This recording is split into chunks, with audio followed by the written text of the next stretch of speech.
ke tempat ini mencari firman-Mu, belajar firman-Mu, supaya roh dan hati kami dikuatkan, dibaharui dan dibangun. Ketika roh dan hati kami dikuatkan, dibaharui dan dibangun, maka berkat-Mu akan turun atas kami. Berkat panjang umur, berkat keturunan, berkat kesehatan, berkat materi, berkat jabatan, dan masih banyak lagi Tuhan. Bapa yang baik, saat ini biarlah kami belajar dari firman-Mu, berikan ilham wahyu kepada hamba-Mu, roh hikmat pengertian kepada seluruh jemaat-Mu, supaya mereka menangkap firman-Mu. Ajar kami Tuhan untuk menerima semua pengajaran-Mu, sekalipun terkadang itu bertolak belakang dengan hati dan pikiran kami. Tapi karena itu firman Tuhan, pengajaran Tuhan, kami merendahkan diri untuk menerima dan mengkonsumsinya untuk kesehatan bagi tubuh rohani kami. Terima kasih Tuhan, berbicaralah Engkau Bapa melalui hamba-Mu kepada seluruh jemaat-Mu, bila tidak satu pun terlewatkan, semua pulang membawa damai sejahtera dan berkat Allah. Di dalam nama Yesus kami siap mendengarkan firman Allah. Haleluya, amin.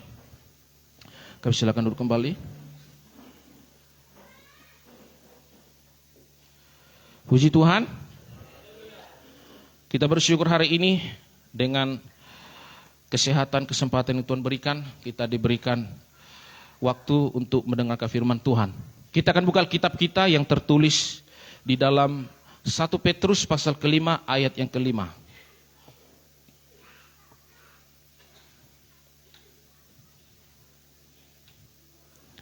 1 Petrus pasal yang ke-5 ayat yang ke-5.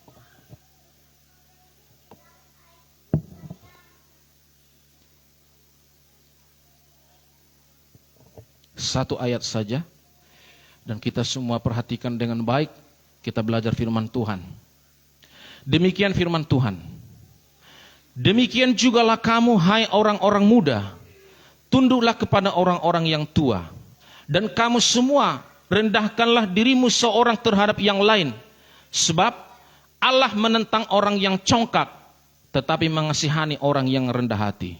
Saya ulangi, sebab Allah menentang orang yang congkak, tetapi mengasihani orang yang rendah hati.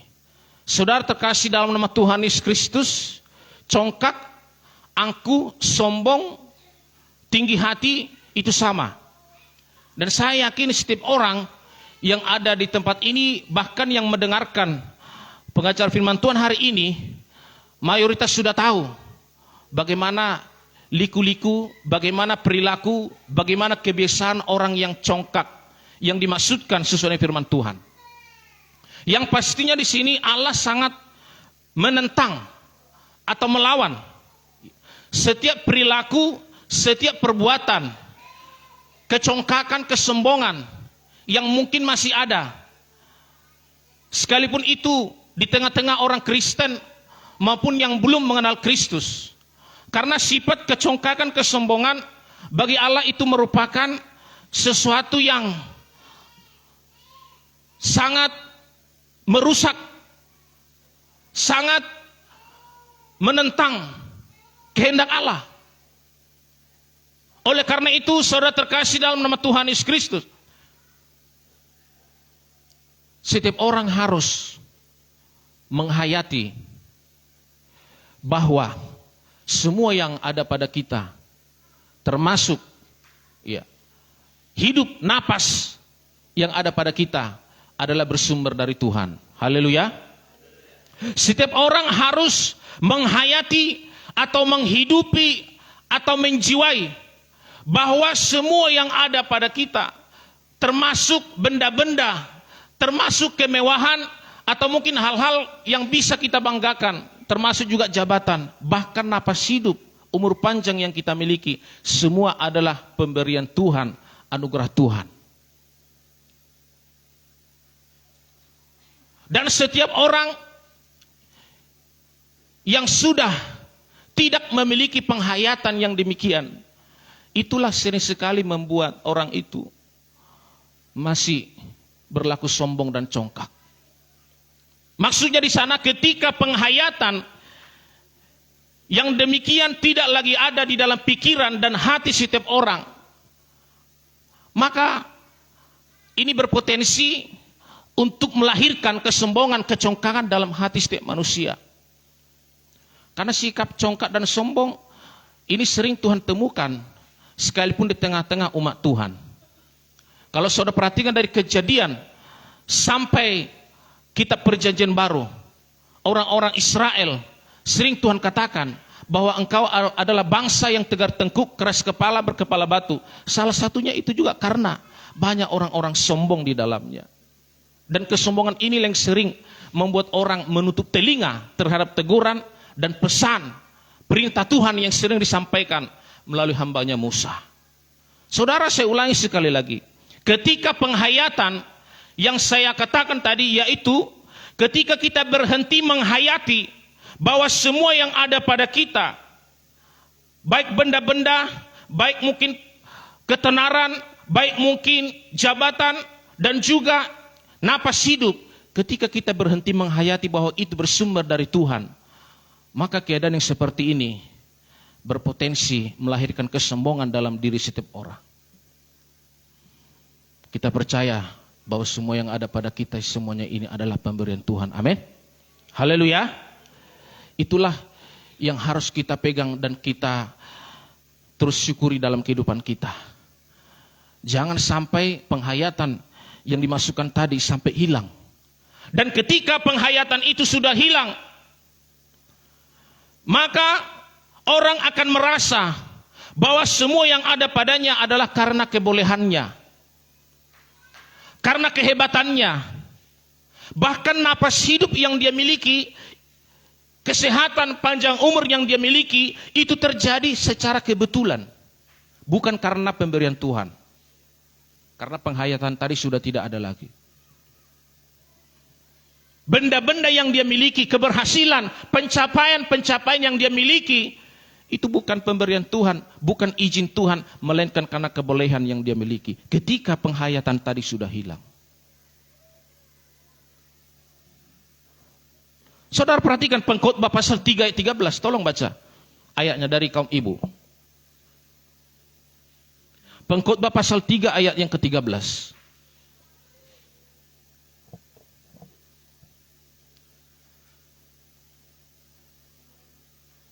Yang mendapat bisa dibaca dengan jelas.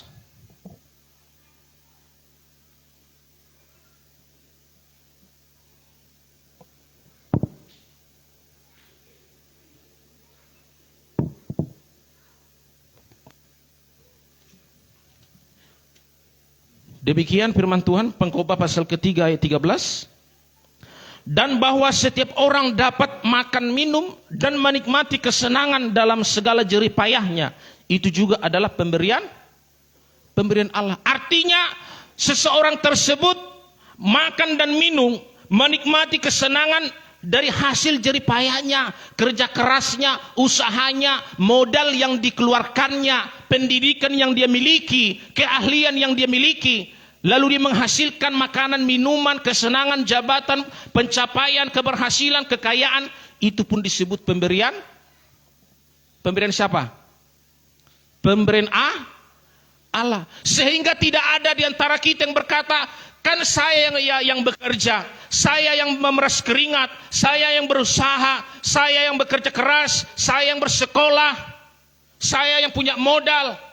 Lalu saya mendapatkan hal-hal besar dalam kehidupanku. Bapak Ibu perhatikan, walaupun kau bekerja keras, hasil jerih payahmu itu dapat ditangkap oleh tanganmu dan bisa kau nikmati. Itu pun pemberian Allah. Oleh karena itu jangan engkau berhenti menghayati bahwa semua yang ada padamu adalah pemberian Tuhan. Amin.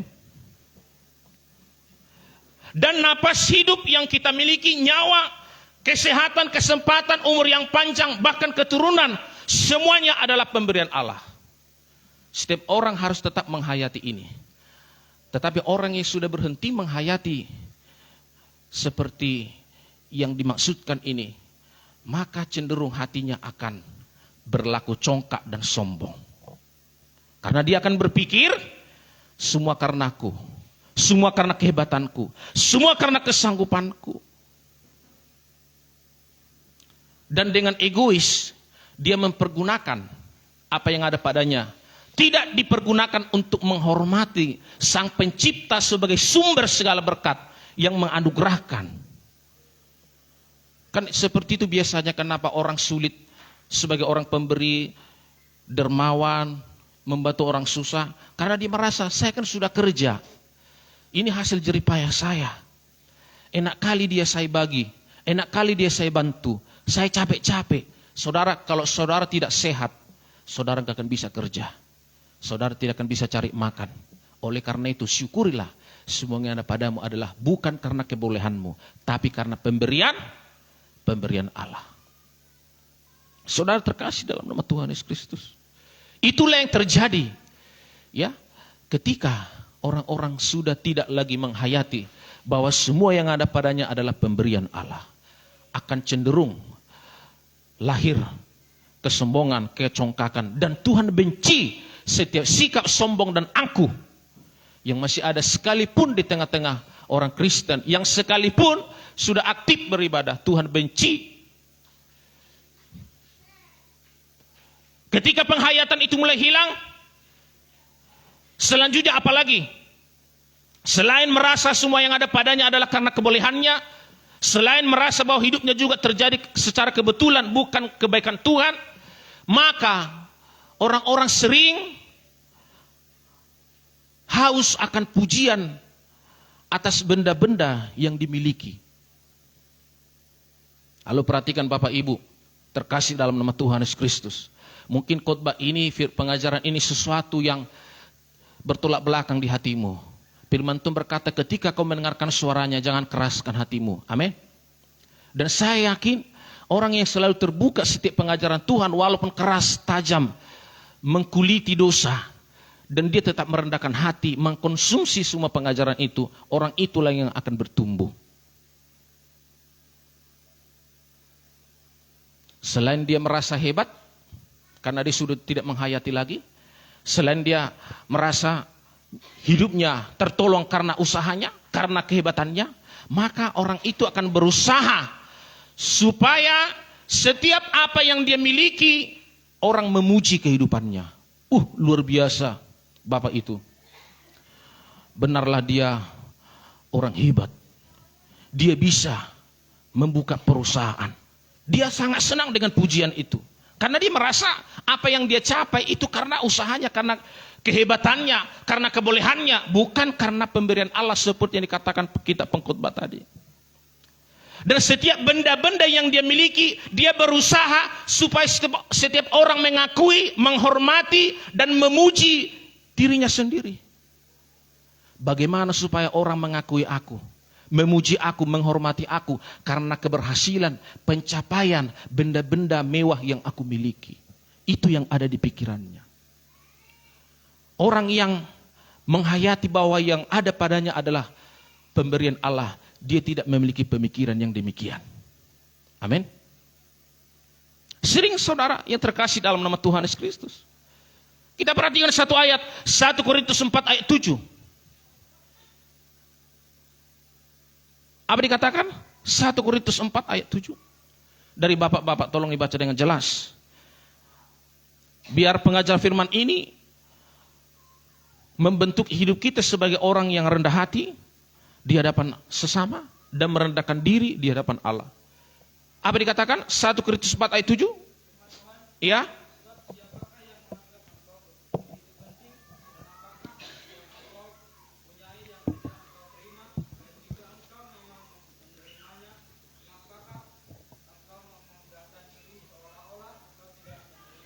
Iya, sebab siapakah yang menganggap engkau begitu penting? Dan apakah yang engkau punyai yang tidak engkau terima? Dan jika engkau memang menerimanya, mengapakah engkau memegahkan diri atau menyombongkan diri seolah-olah engkau tidak menerimanya? Artinya, tidak ada satupun yang kita miliki, yang engkau miliki, yang tidak bersumber dari Allah.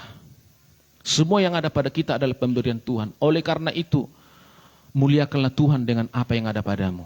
Amin. Itu saudara terkasih dalam nama Tuhan Yesus Kristus. Tetapi orang-orang yang sudah berhenti menghayati ini, maka dia berusaha setiap apa yang ada padanya, berusaha supaya bagaimana orang memuji. Di teleponnya, halo, ya ada apa? Besok saya ulang tahun, datanglah ke rumahku ya.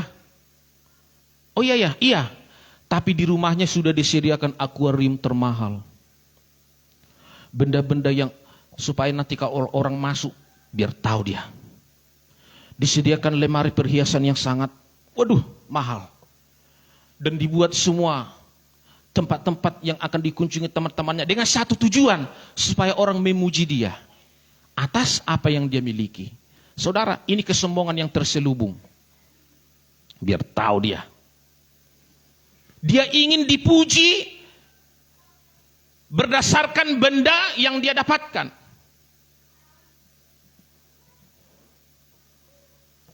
Bentar lagi Natal. Saya akan usahakan dulu beli 1 unit mobil. Supaya nanti di kampung orang berpikir, ngahasebe mana? Ngahasebe mana, Semua orang memuji dia. Kebetulan ada pesta. Kujahitkan dulu baju paling mahal dengan berhiaskan emas, cincin yang sangat banyak. Dan di pesta itu nanti saya akan menunjukkan bahwa saya punya. Sehingga orang menghormati aku, memuji aku, dan kagum melihat keberhasilan yang kumiliki. Dia tidak tahu, sekalipun itu hasil jeripayah. Firman Tuhan berkata itu pemberian pemberian Allah. Hati-hati. Saya sengaja dulu membawa semua yang kumiliki dari tanah perantauan supaya kupamerkan di tempat kampung asal saya, dari mana saya datang. Saudara, mungkin engkau menganggap ini sesuatu yang biasa. Sesuatu yang tidak terlalu menyinggung hati Bapa. Tetapi Alkitab berkata Allah menentang setiap tindakan perilaku yang sikapnya mengarah kepada kecongkakan, kesombongan. Bahkan di tengah gereja sekalipun orang sudah berlomba-lomba menunjukkan bahwa dia orang berduit.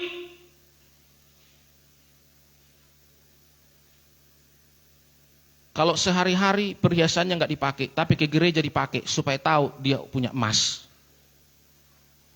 Kalau sehari-hari barang-barang yang mewah itu disimpan, tapi kalau acara-acara kerohanian, acara-acara dalam gereja, saya tahu ini dari keterangan seseorang.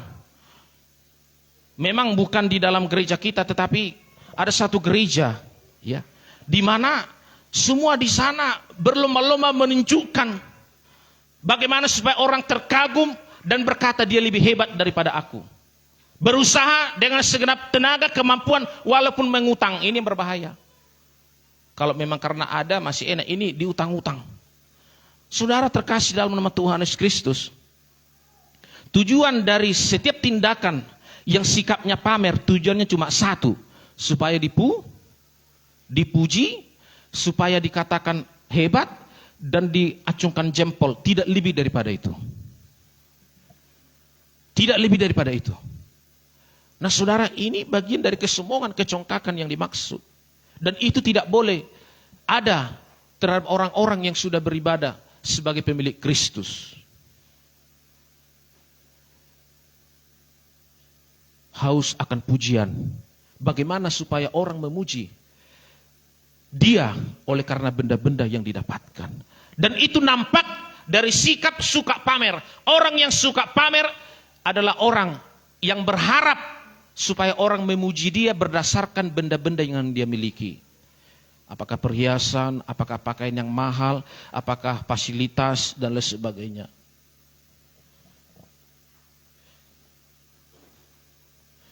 Saya selalu berusaha, dan kita juga, jangan sampai engkau kenyang dengan pujian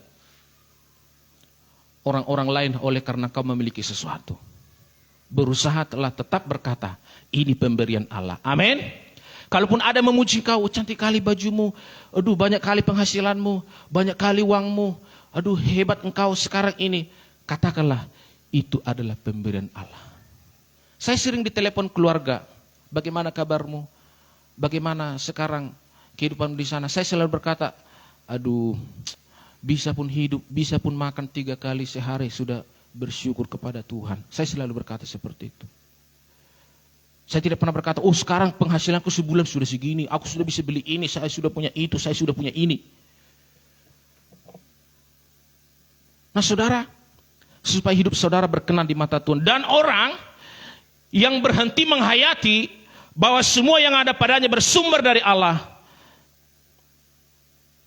dia juga akan royal untuk dirinya, tapi pelit untuk orang lain, termasuk juga untuk Tuhan. Orang yang betul-betul menyadari, mengerti bahwa apa yang ada padanya bersumber dari Tuhan, dia tidak sulit untuk memberi kepada sesamanya, dan dia tidak sulit membantu sesamanya, dan dia tidak sulit memberi kepada Tuhan. Tidak satu dua, tidak sedikit orang dia punya, tapi ketika dikatakan kita mau membeli sesuatu untuk gereja, kita membutuhkan dana sekian untuk hormat kemuliaan nama Tuhan, dia merasa ini hartaku, ini kepunyaanku, sukaku, terserah padaku. Karena dia tidak lagi menghayati semua yang ada padanya adalah pemberian Allah. Tidak ada satu alasan yang mengatakan ini semuanya karena hebatku. Karena dikatakan dalam kitab pengkhotbah tadi, saya ulangi sekali lagi, dan bahwa setiap orang dapat makan minum dan menikmati kesenangan dalam segala jerih payahnya, itu juga adalah pemberian Allah. Padahal dia yang kerja, dia yang memeras keringat, dia yang berusaha, dia yang sekolah, dia yang banting tulang, ada hasilnya memang. Itu pun disebut pemberian Allah. Amin. Setiap kita harus mengerti supaya hidup kita berkenan di hadapan Allah. Dan apalagi yang terjadi ketika orang sudah mulai berhenti menghayati bahwa hidupnya benda-benda yang ada padanya bersumber dari Allah. Apalagi yang terjadi? Orang itu, kecokakan yang selanjutnya yang terjadi adalah orang itu merasa pantas membuat status diri yang tinggi. Saudara tahu maksudnya? Status diri yang tinggi, nilai diri yang tinggi, harga diri yang tinggi. Karena yang ada di pikirannya, hidupnya terjadi secara kebetulan, bukan pemberian Allah. Dan semua pencapaian yang ada padanya karena kerja kerasnya, karena kehebatannya, karena kebolehannya. Sehingga dia merasa orang hebat, orang terhormat, orang yang patut dipuji. Dan dia membuat ukuran nilai-nilai yang tinggi tentang dirinya. Itulah yang namanya disebut meninggikan diri. Ya, saya kan orang hebat, saya orang mampu, saya orang tidak tertandingi. Dan dia membuat. Dan orang yang seperti ini, ya perhatikan baik-baik. Orang yang seperti ini, dia akan selalu berusaha supaya setiap orang harus tunduk dan hormat kepadanya. Bukan dia hormat kepada orang lain, tapi berusaha supaya orang lain tunduk dan hormat kepadanya. Walaupun orang itu mungkin di atas umurnya, walaupun orang itu seniornya, tetapi dia selalu berusaha bagaimana orang lain tunduk kepadanya. Apalagi orang itu tidak memiliki apa-apa, status sosialnya di bawah, dia berusaha supaya orang hormat dan tunduk. Karena dia tidak lagi menghayati apa yang kuperoleh, baik jabatan, baik kekayaan adalah pemberian Allah. Dia tidak lagi menghayati seperti itu. Salah satunya dalam kitab Ester pasal 3 ayat 5. Tolong baca perhobas. Ester pasal 3 ayat 5.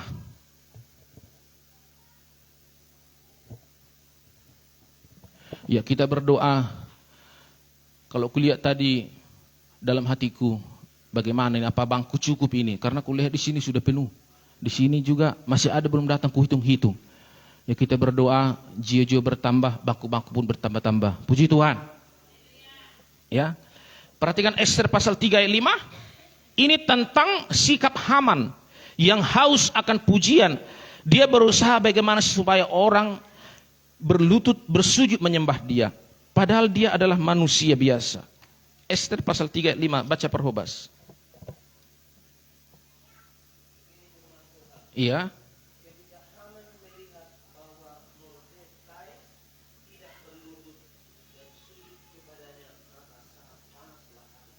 Saudara, Haman adalah orang yang dianugerahi jabatan nomor 2 di kerajaan Ahasuerus pada saat itu. Sehingga Haman semakin sombong meninggikan diri karena jabatan yang dimiliki. Dan selalu, ya, memang ada anjuran ya, dari raja supaya setiap orang menghormati para pembesar-pembesar di kerajaan, orang-orang terkemuka. Tetapi Haman lebih daripada itu.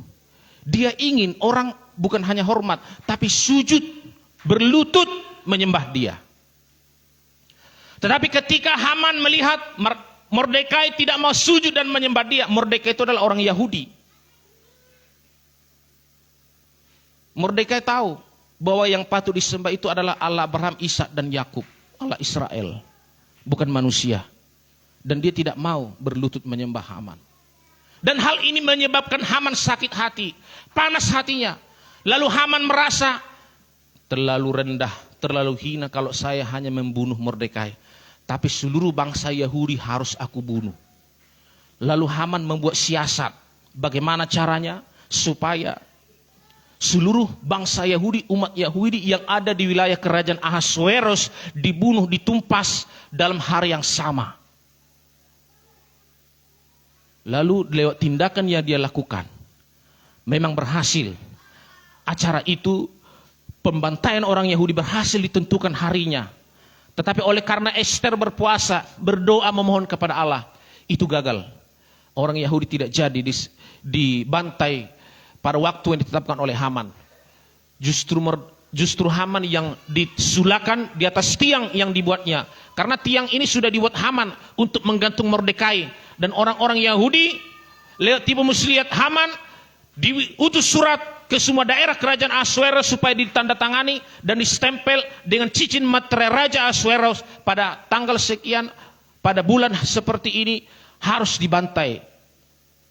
Tetapi atas pertolongan Allah, orang Yahudi tertolong. Artinya saudara terkasih dalam nama Tuhan Yesus Kristus, orang yang selalu ingin dihormati, haus akan pujian, bahkan berupaya supaya semua orang tunduk kepadanya. Ini adalah orang-orang yang sudah tidak menghayati bahwa apa yang ada padanya termasuk jabatan dan napas yang dimiliki bersumber dari Tuhan. Roh Haman sampai sekarang masih bekerja.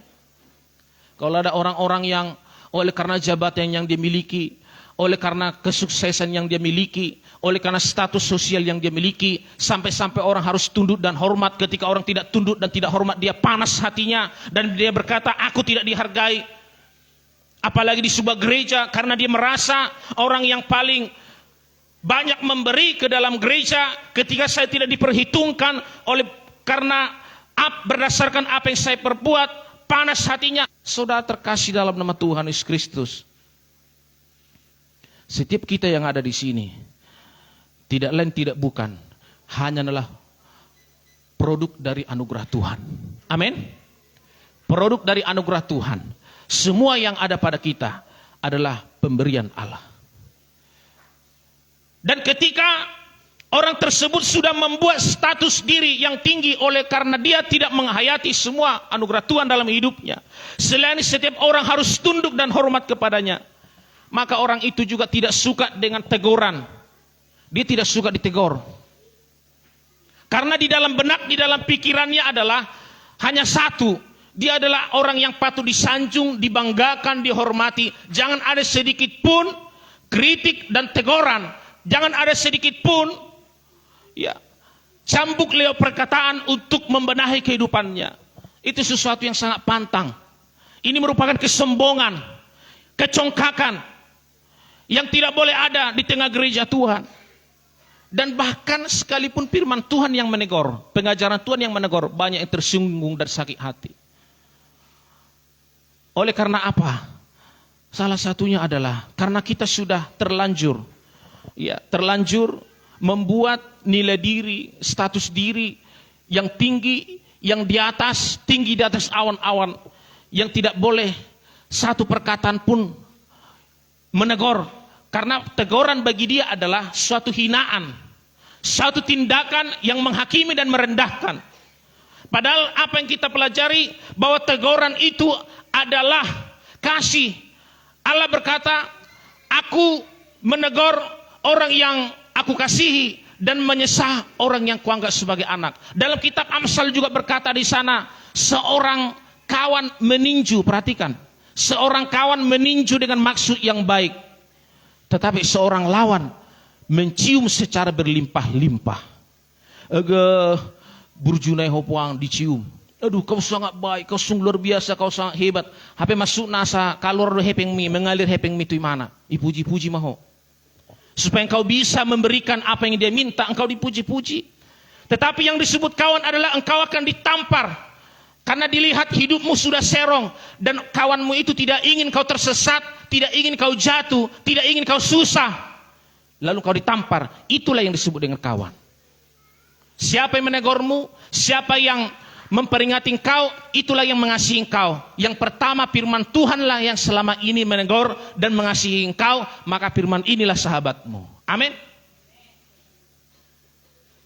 Kalau tidak ada teguran, kalau tidak ada arahan, kalau tidak ada bimbingan, maka engkau akan tersesat. Sebab bab Alkitab menubuatkan akan tiba masanya bahwa orang-orang akan mencari pengkhotbah-pengkhotbah yang menyenangkan telinga. Dan mereka berusaha mengarahkan telinganya kepada dongeng.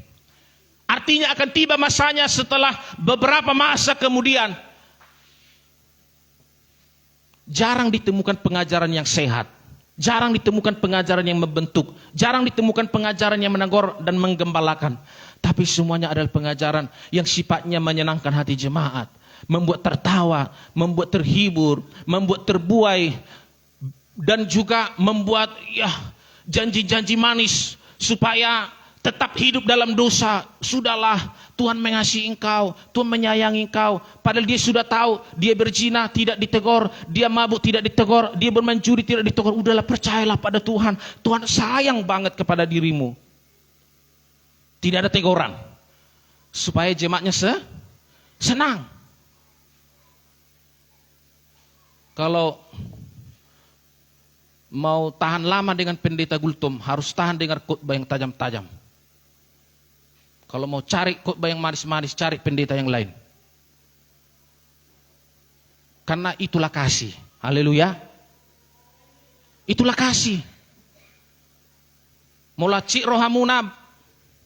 Itu karena kau belum dewasa berpikir. Tetapi kalau engkau dewasa berpikir, kau berkata, mau lihat tema Tuhan.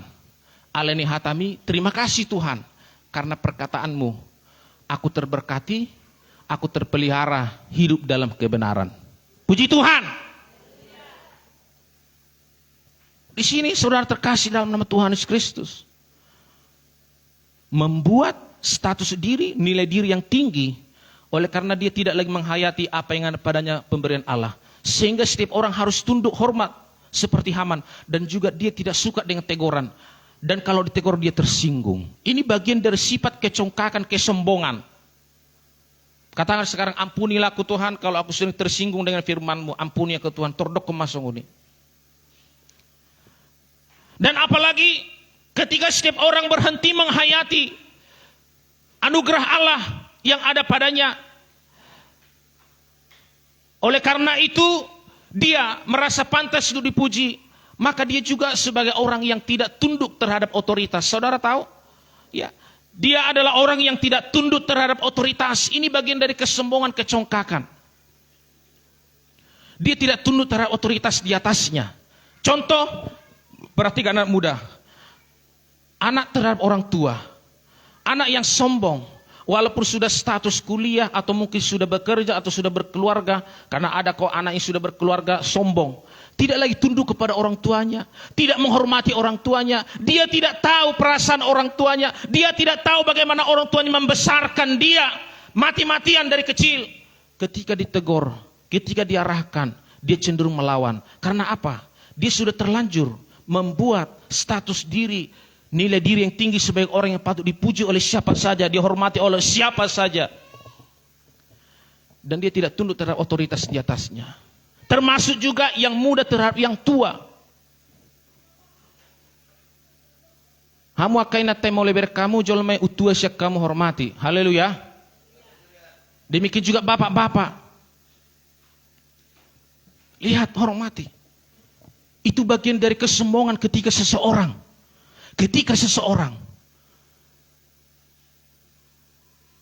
merasa memiliki status nilai diri yang tinggi. Kita perhatikan Yesaya 14 ayat 14, kejatuhan iblis. Ya, karena iblis ini merasa pantas membuat status diri yang tinggi. Oleh karena dia lupa diri. Dia lupa siapa dia, siapa yang menciptakan dia. Perhatikan Yesaya 14 ayat 14, tolong baca. Iya. Aku hendak naik mengatasi ketinggian awan-awan, hendak menyamai yang maha tinggi. Terus Yesaya 14 ayat 14, hanya itu saja. Ulangi sekali lagi emang. Aku hendak naik mengatasi ketinggian awan-awan, hendak menyamai yang maha tinggi. Iya. Dikatakan di sini, aku hendak naik mengatasi ketinggian awan-awan. Waduh, luar biasa. Hendak menyamai yang maha tinggi. Dia ingin sama dengan Allah. Jangankan tunduk, bahkan ingin sama. Dia tidak tunduk terhadap otoritas di atasnya. Itulah iblis.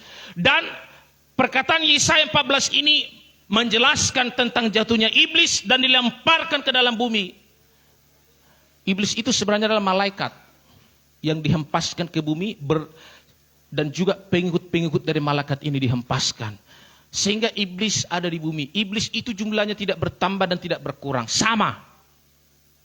Karena iblis itu tidak kawin, tidak beranak, tidak ada jumlahnya bertambah. Jikalau ada orang melihat ada setan kecil, ada setan besar, ada tuyul, ada kuntilanak, ada apa lagi, ada begu gajang, ada begu pendek, itu sama. Sama saja. Itu hanya dia pintar menyamar. Dan dia ingin menyamai yang maha tinggi. Dan apalagi dikatakan 15, sebaliknya ke dalam dunia orang mati engkau diturunkan ke tempat yang paling dalam di liang kubur. Di situ dihempaskan iblis itu. Oleh karena apa?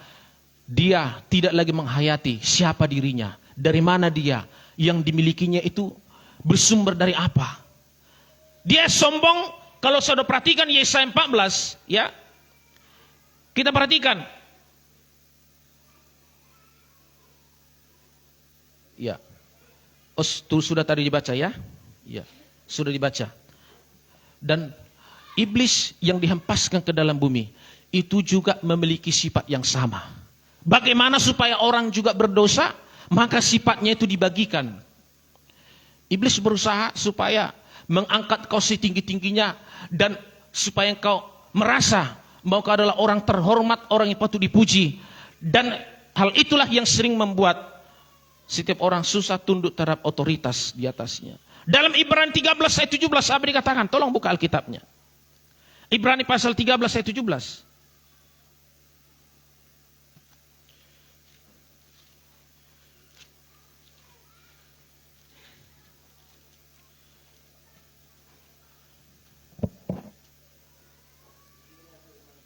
Iya. Taatilah pemimpin-pemimpin dan tunduklah kepada mereka, sebab mereka berjaga-jaga atas jiwamu sebagai orang-orang yang harus bertanggung jawab atasnya. Iya. Dengan jalan itu mereka akan melakukannya dengan gembira, bukan dengan keluh kesah, sebab hal itu tidak akan membawa keuntungan bagimu. Artinya taatilah pemimpin-pemimpinmu, tunduklah terhadap otoritas di atasmu, terhadap seniormu, terhadap orang yang patut engkau bersikap hormat. Tetapi orang yang sudah terlanjur membuat status nilai diri, harga yang tinggi, baik juga dari setiap kalangan, apakah remaja, muda-mudi, kaum bapak, kaum ibu, maka dia akan sulit. Karena yang ada dalam pikirannya adalah dia sama dengan otoritas di atasnya. Ada seorang hamba Tuhan pernah berkata kepada saya tidak pernah menganggap sama dengan pendeta saya. Saya selalu berusaha, karena ada pemikiran seperti ini, samanya kita di hadapan Tuhan. Baik pendeta, baik guru, baik sintua, baik jemaat, samanya semuanya itu di hadapan Tuhan. Gak perlu hormat-hormat, samanya semuanya itu. Dan hamba Tuhan berkata, saya tidak pernah menganggap sama dengan pendetaku. Saya selalu berusaha pendetaku itu kuanggap di atasku. Apakah hamba Tuhan sebagai pendeta, apakah sebagai guru, sebagai sintua, saya selalu menganggap di atas. Tapi kalau di surga nanti baru sama. Haleluya. Selama masih di bumi ini, masih ada perintah Tuhan untuk setiap orang tunduk terhadap otoritas di atasnya. Demikian juga anak-anak, jangan kau menganggap sama dengan orang tuamu, sehingga ketika orang tuamu menegur engkau melawan. Ini kesombongan, kecongkakan yang Tuhan benci. Firman Tuhan berkata, hormati orang tuamu. Hai yang muda, tunduklah terhadap yang tua. Hai manusia-manusia, taatilah pemimpinmu. Saudara, kesombongan, kecongkakan mulai sekarang tidak boleh lagi ada. Haleluya.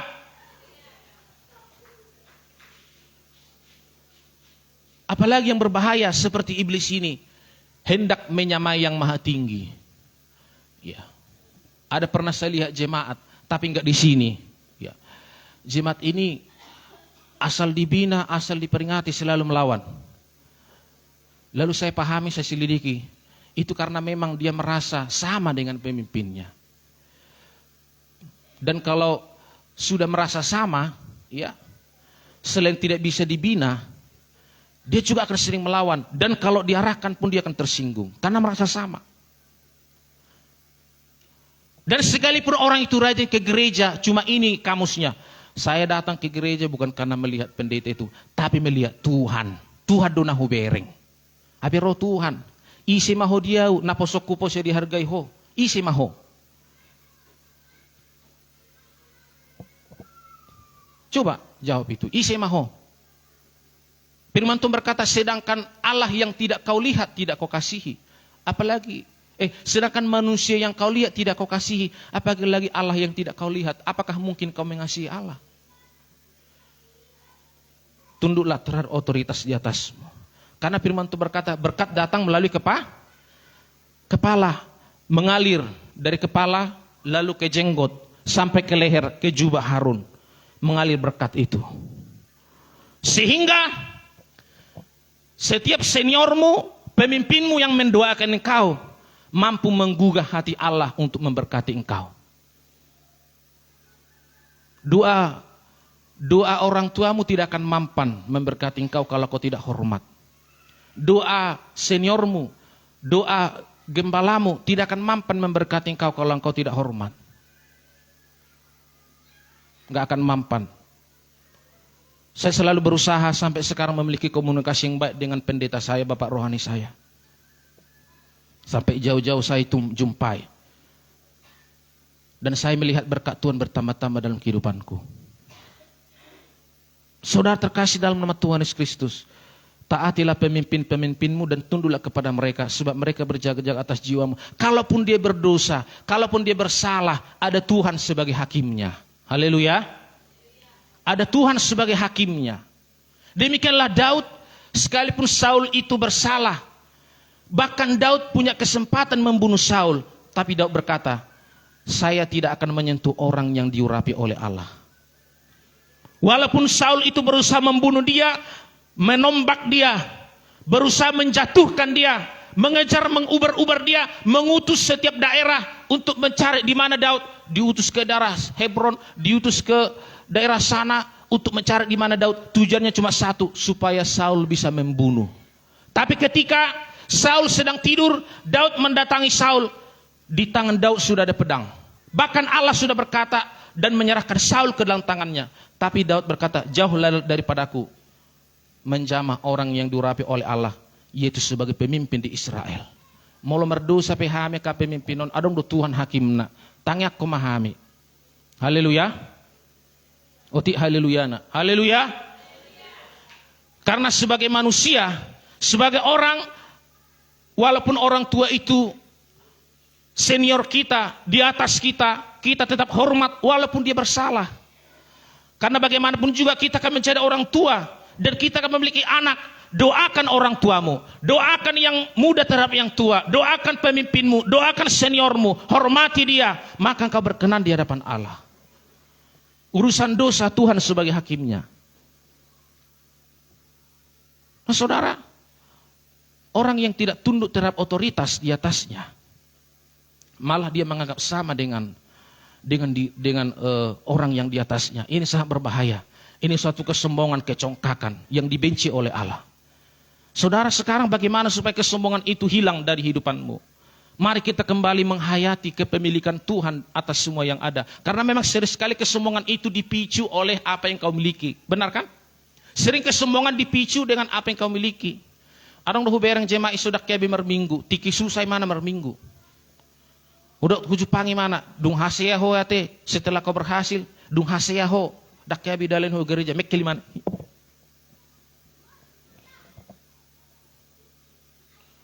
Mau lamang siu tapion ni memang setulis rohana doro martuhan. Haleluya. Aleng bereng bapak si kelarison ni herawang gak muda-mudi do pelena muda-mudi lau. Isa duka romuseng. Amar makelle. Mudah-mudahanlah semakin luar biasa. Haleluya. Haleluya ni mujo. Iya. Iya.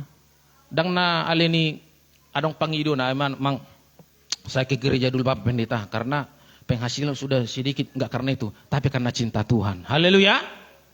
Itu saudara terkasih dalam nama Tuhan Yesus. Kita harus menghayati kepemilikan Tuhan atas semua yang ada.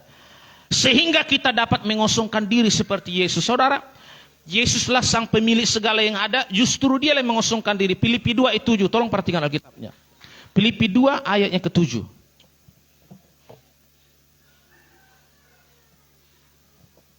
Baca Alkitabnya ya, dari baca Parubas. Filipi pasal kedua ayat ke-7.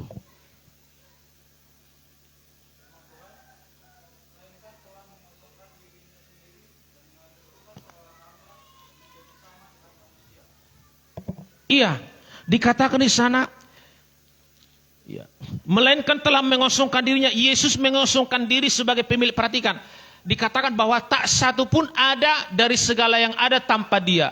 Segala sesuatu dijadikan melalui Dia. Berarti semua yang ada, alam semesta, langit, bumi, makhluk hidup, semua diciptakan melalui Yesus sebagai firman yang menjadi manusia. Artinya Dialah pemilik segala yang ada, tapi Dia mengosongkan diri. Apalagi kita yang bukan pemilik lebih mengosongkan diri lagi masuknya. Amin. Sedangkan sang pemilik mengosongkan diri, mengosongkan hal-hal yang bisa disamakan, disetarakan dengan Allah, walaupun dalam rupa sebagai Allah, sebagai gambaran yang tidak dipertahankan. Dia tidak mempertahankan gambaran kemiripan dengan Allah itu, bahkan mengosongkan diri. Saudara, yang sering terjadi adalah oleh karena sesuatu hal yang dia miliki, maka dia merasa dia patut dipuji dan dihormati. Sekarang kita kembali bagaimana kesombongan itu supaya hilang. Kesombongan karena kepemilikan, kesombongan karena keberhasilan, kebersombongan karena jabatan, kesombongan karena hal-hal yang lain. Saudara, mari saudara menghayati bahwa semua yang ada padamu adalah pemberian Allah. Amin.